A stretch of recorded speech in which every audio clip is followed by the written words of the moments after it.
about Iran, the result of the Iranian presidential elections, and the ongoing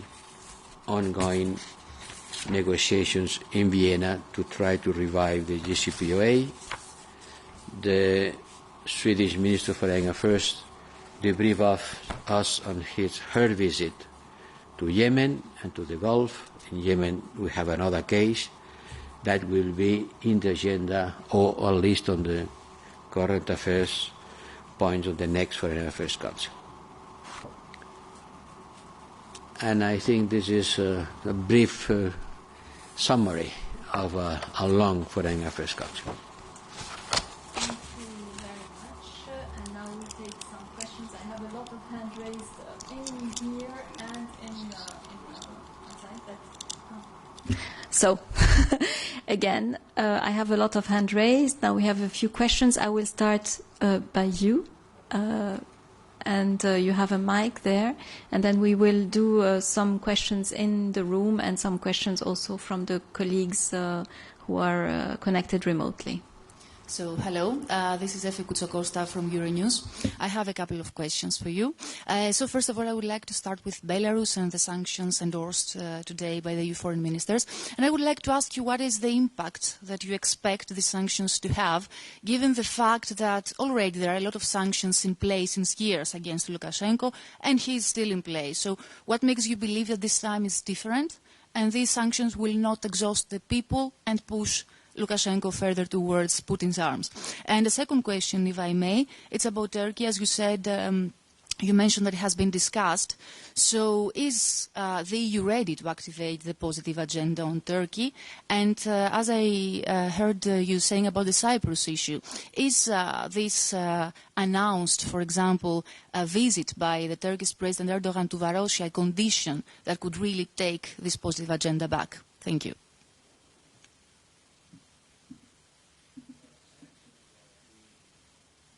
Designed and implemented in order to change the behavior of the people sanctioned.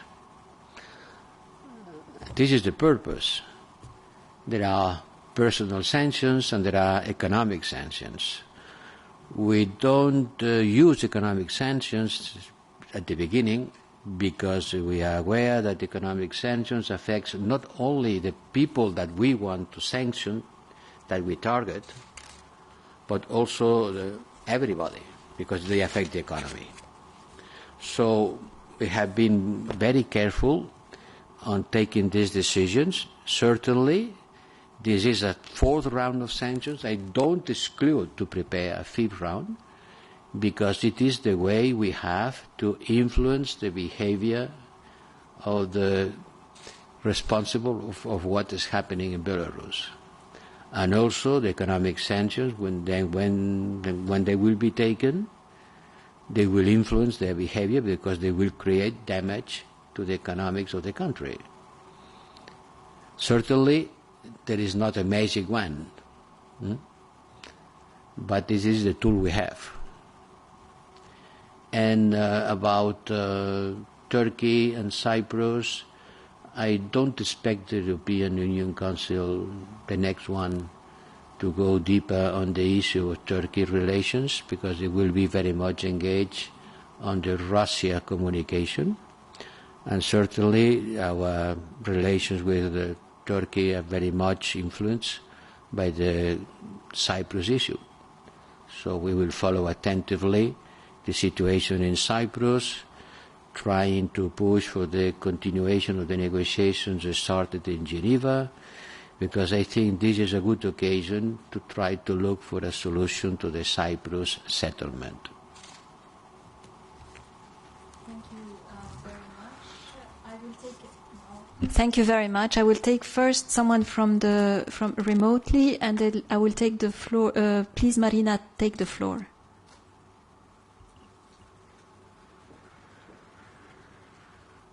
Thanks, Nabila. High Rep, my question is regarding the Belgrade-Pristina dialogue.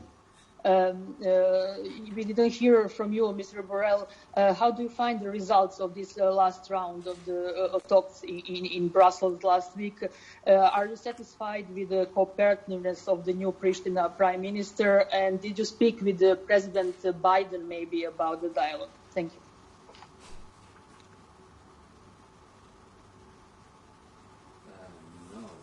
I haven't had the opportunity to talk with President Biden about it, no?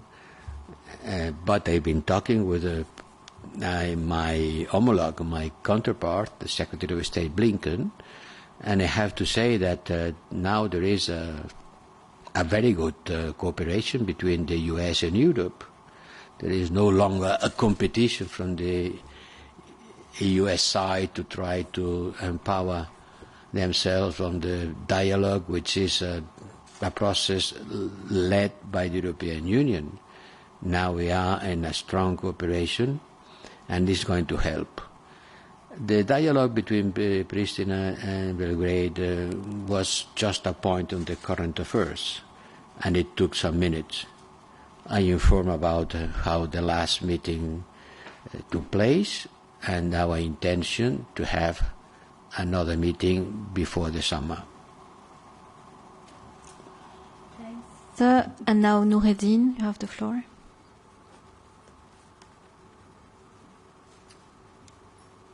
Good afternoon, Mr. High Representative.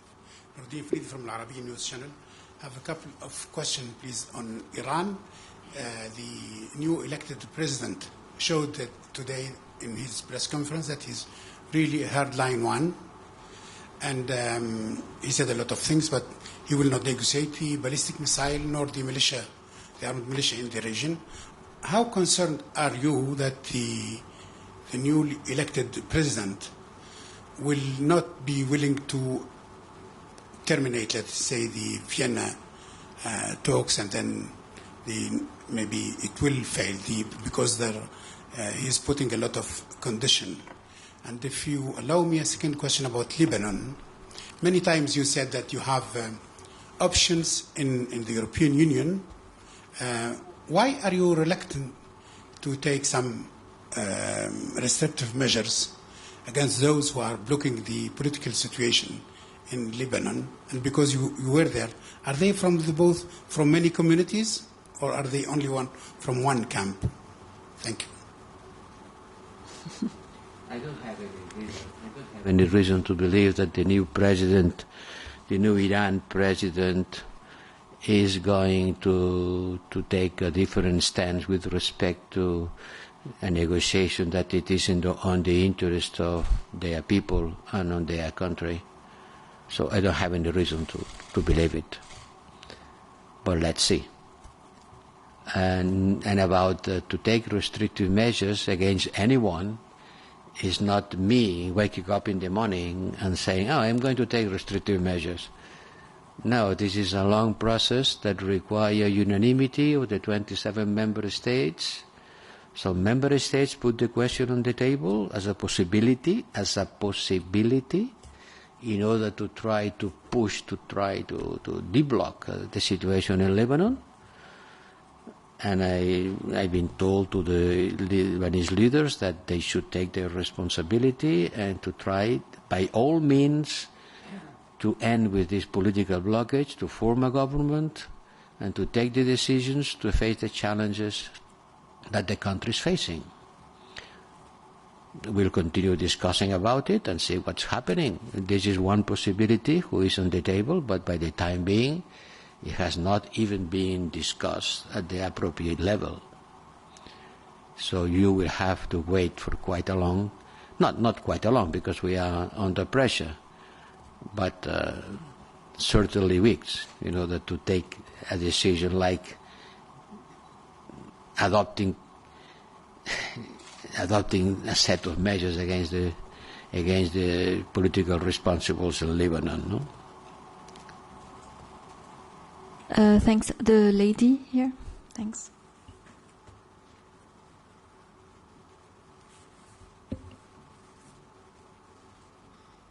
Hi, Hi there, Ella Joyner from the German press agency. Thanks for taking my question.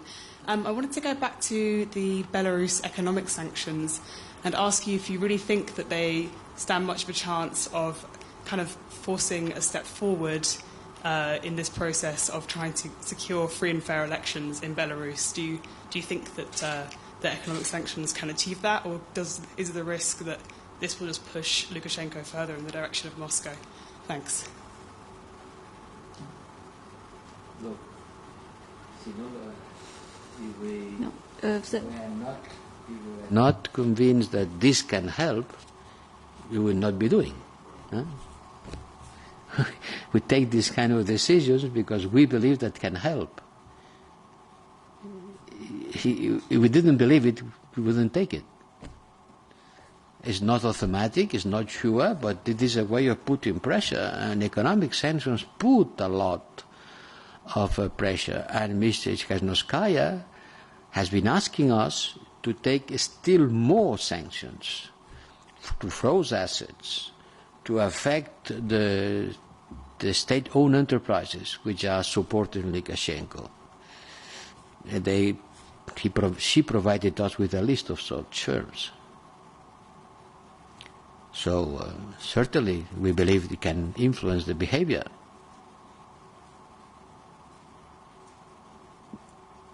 No, I will take a last question from the colleagues who are connected remotely, and I give the floor to Mira. Do you hear me? Yes. Perfect. Thank you, Nabila. Good evening, High Rep. My question is on Venezuela and one in general about Latin America. What are the conditions for sending an electoral observation mission, and I guess to recognize the elections, the regional elections in November?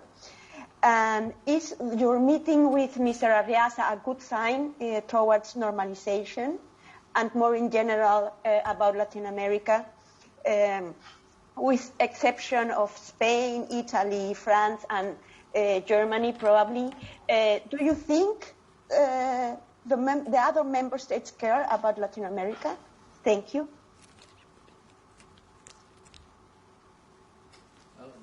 Latin America is not enough in the political agenda of the European Union. I've been saying that since I came to Brussels, no? And it's not a secret. It's not a secret. We talk about 1 billion for Africa to increase the production capacity on vaccines in Africa. We talk about 100 million doses to be donated, but we don't precise exactly which is the amount that will be devoted to Latin America. You know, it's clear that some member states are very much related, engaged, for historical, cultural, linguistic links with Latin America, and others don't have it. This is a fact of life. This is the result of the history. But we are a union, and we share concerns, and everybody has to participate on the concerns that someone feels more than others. Spain today has launched the idea of increasing donations, and I'm sure others will follow.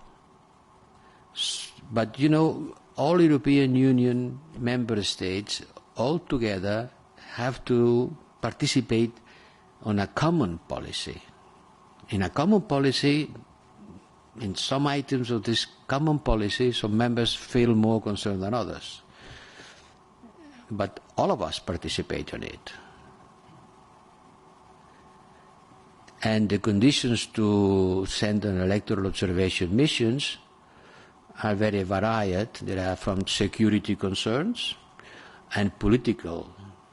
We have to ensure that the people that we are sending can develop their work in a security framework with the capacity to really observe without being constrained. It has to be also a priori working of the political system in order to have a minimum trust that is going to be free and fair, or a certain degrees of fairness. And this is what the technical team that goes there comes back with a report. And depending on the report, I decide to send it or not. And the second question, the conditions to consider an election free and fair. Well, this is the result of the observation. I cannot say before that something happens.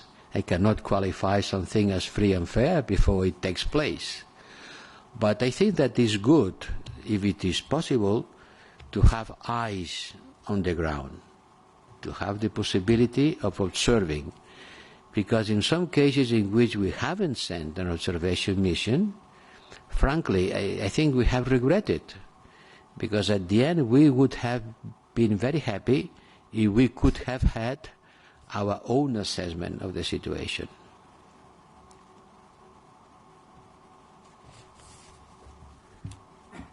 And with this, we conclude our press conference for today. I'm sorry, I know that there are a lot of questions still, but we have other engagement. And we said and the HRVP said quite a lot. So thank you all for coming. Thanks to the translators and thanks to everyone for being here. And thanks to the High Representative.